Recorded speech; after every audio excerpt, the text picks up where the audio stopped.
একবারে কলা পাতার মধ্যে জামালপুরের ঐতিহ্যবাহী খাবার মিল্লি ভাত। আসসালামু আলাইকুম সুপ্রিয় দর্শক, আশা করি সকলে ভালো আছেন। জামালপুর জেলা যে কটি বিষয়ের জন্য আলোকিত তার মধ্যে অন্যতম হচ্ছে খাবারের মধ্যে মিল্লি ভাত। আজকে আমরা মিল্লি ভাতের আয়োজন করব, সম্মিলিতভাবে আমরা সবাই খাবো। আমরা প্রথমে পানি গরম শুরু করছি, পর্যায়ক্রমে সবগুলো দেখানো হবে।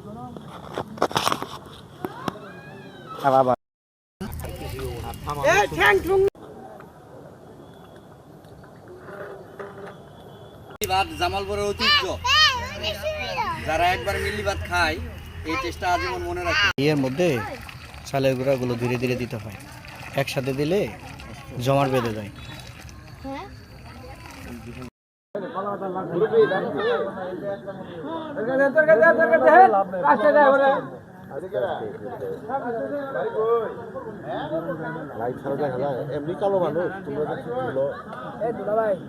হ্যাঁ বলো দুলা ভাই।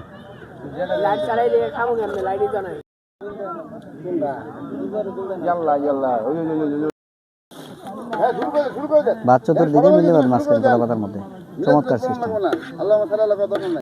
একবারে কলা পাতার মধ্যে জামালপুরের ঐতিহ্যবাহী খাবার মিল্লি ভাত।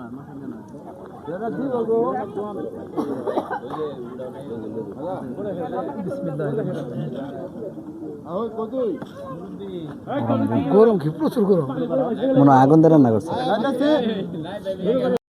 ফারুক ভাই, যেটা খাচ্ছেন সেটা সম্পর্কে বর্ণনা দেন। সেটা সম্পর্কে বর্ণনা আসলে আমার বাপ দাদা থেকে শুরু হয়ে গেছে, তারও পূর্ব থেকে জামালপুরের ঐতিহ্যবাহী মেন্দাবাদ কলা পাতার মধ্যে, যেটা সুদূর বাংলাদেশ ছাড়িয়েও সুদূর প্রসারী ভারতেও বিখ্যাত, বিশ্বের মধ্যে নামি দামি চলে আসছে। ধন্যবাদ। ওকে।